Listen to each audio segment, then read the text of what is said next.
साधु सत्यम वद धर्मांचर धर्म आचरण कर सत्यर प्रकाश कर सत्य बोले कौन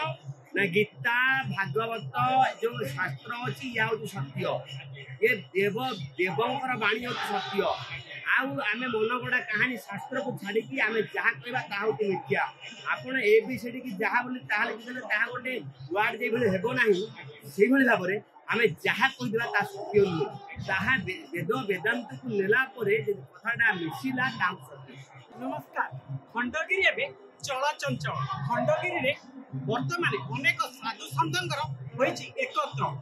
साधु सन्थ मैंने कहीं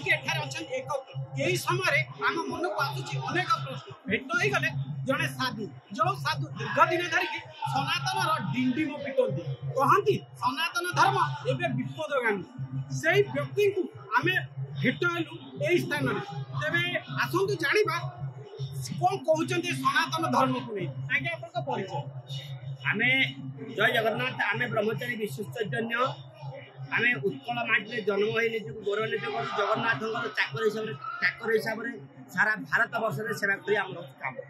आज्ञा आम अनेक भिडियो देखी खुला चैलेंज कर कहते सनातन धर्म ए विपदगामी जो मैंने कम अच्छी तो आम सामना को आसतु सनातन धर्म केते दक्षता अच्छे अनेक समय आम शुणु आप कहते बहुत साधु सन्त भंड पाखंडी यही शब्द प्रयोग करते आप जड़े साधु अन्य साधु मैंने शब्द प्रयोग करते जय जगन्नाथ देखु जिते गोटे एसपी लांच नहीं धरा पड़े से चोर ने सब्यस्त हुए से चोर को धरुवा लोक फिर चोर धरा गोटे इंजीनियर देखु प्रत्येक क्षेत्र में काम कि भाव में भूल भूल हुए से भाव में साधु साधु शब्द कौन जे समाज को सुधारिया आसी सुधार जो जन सी हूँ साधु जे समाज सुधार आने से हूँ साधु वर्तमान कौन है साधु माने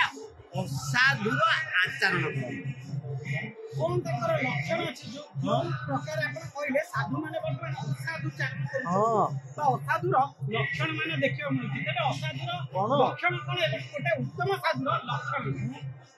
साधु सत्यम वद धर्मांचर धर्म आचरण कर सत्यर प्रकाश कर सत्य बोले कौन ना गीता भागवत जो शास्त्र अच्छी या सत्य ये देव देवंकर बाणी हूँ सत्य आउ आम मन गड़ा कहानी शास्त्र को छाड़ी आम जहाँ कह मिथ्या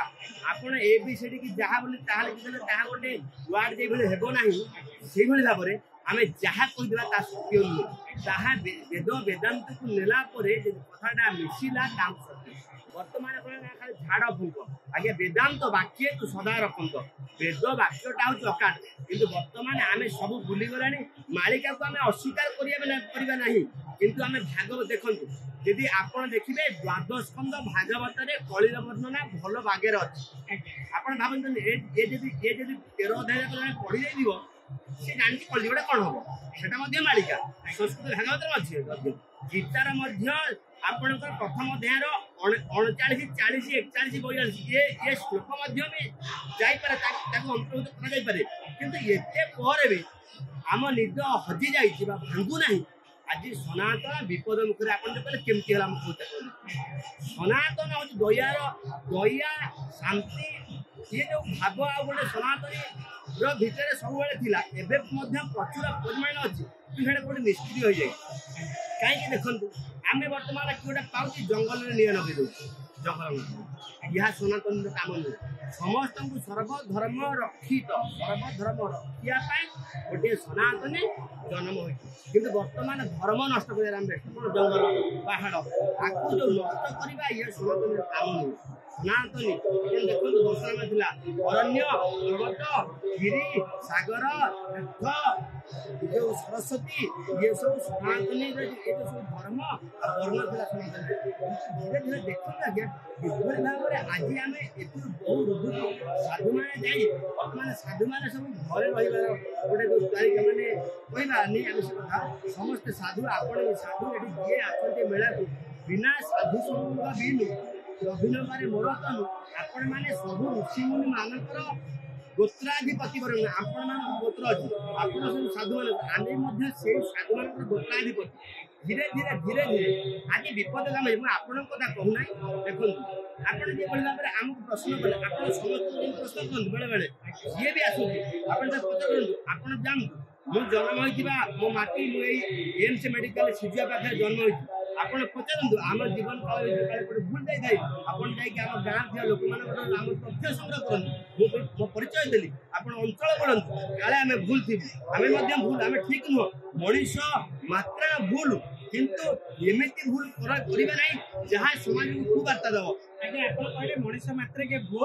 ତ ଆମେ ଏମିତି କିଛି କାମ କରିବାନି ଯେଉଁମାନେ କି ଆମକୁ ଅନ୍ୟମାନେ କି ଆଙ୍ଗୁଳି ନିର୍ଦ୍ଦେଶ କରିବେ ଆପଣ ଜଣେ ସାଧୁ ଆପଣ ଅନ୍ୟମାନଙ୍କୁ ଭଣ୍ଡ ପାଖଣ୍ଡି କହୁଛନ୍ତି କାହିଁକି ଘରେ ଆପଣ ତାଙ୍କୁ ସୁଶିକ୍ଷା ଦେବା ପାଇଁ ଆଜ୍ଞା ଆପଣ ଯୋଉ କାମ କରୁଛନ୍ତି କାମଟି ଭୁଲ ତାକୁ କେବେ ବତେଇବା ପାଇଁ ବା ତାକୁ ବୁଝେଇବା ପାଇଁ ଚେଷ୍ଟା କରିଛନ୍ତି କି ଆଜ୍ଞା ଶୁଣନ୍ତୁ ଯେଇଭଳି ଆଜି ଗୋଟେ ଛୋଟିଆ ଘଟଣା କହୁଛି ରାନୀ ପ୍ରିୟଦର୍ଶିନୀ କଣ ମୁଁ ଆଜ୍ଞା ମୋ ଜୀବନରେ କେବେଠୁ ନାଚ ଦେଖେ ନାହିଁ କାରଣ ନାଚ ଅପଣନ୍ତୁ ଏଇଟା ଗୋଟେ ବଢିଆ କଥା ଆମ ଜେଜା ନାଚ ଦେଖନ୍ତିନି ସେ ନାରୀଙ୍କ ନାଁ ରାନୀ ପ୍ରିୟଦର୍ଶିନୀ ଆପଣ କିପରି ଜାଣିଲେ ଆଜ୍ଞା ଏଇଠିକି ବା ଆସିଥିଲେ ପୁରା ଓଡିଶା ଆଇଲାଟି ଏମିତି ଗୋଟେ ଆମେ ଗଲାବେଳେ ଆଉ ଟିଭିଟା ଆମେ ଆଖିରେ ପଡୁନି ଆମେ ଗୋଟେ କିଛି ଶୁଣୁନୁ ଆମେ ଗୋଟେ କାଲା ମୁଁ ନାଚ କେବେ ଦେଖେନି ଆପଣ ଯାହାକୁ ପଚାରନ୍ତୁ ମତେ ଭଲ ନୁହଁ ମୁଁ ଫିଲ୍ମ ଦେଖେନି ମୋ ବାପା ମୋ ମା ମୋ ପରିବାର ଏମାନେ ମୁଁ ଟିଭି ପ୍ରିୟ ନୁହେଁ କିନ୍ତୁ ମୋବାଇଲରେ ବେଳେ ବେଳେ ଆଡ଼େଇ ଦିଏ କାରଣ ଡିଜିଟାଲ ଯୁଗରେ ବି ଆମେ ବି ଅଛୁ ଯେହେତୁ ଆମେ ବି କିଛି ପାଠ ପଢିଛୁ ଆମେ ସମ୍ପୂର୍ଣ୍ଣ ମାନେ ଇଏ ନହେଲେ ଆମେ ମଧ୍ୟ ଅ ଆ ଟିକେ ପଢିଛୁ ଯେହେତୁ ଆମେ ଅ ଆ ଦୁଇଟା ଘରେ ପଢିଛୁ ଆସ ଆଉ ଆମ ସାଙ୍ଗେ ବସ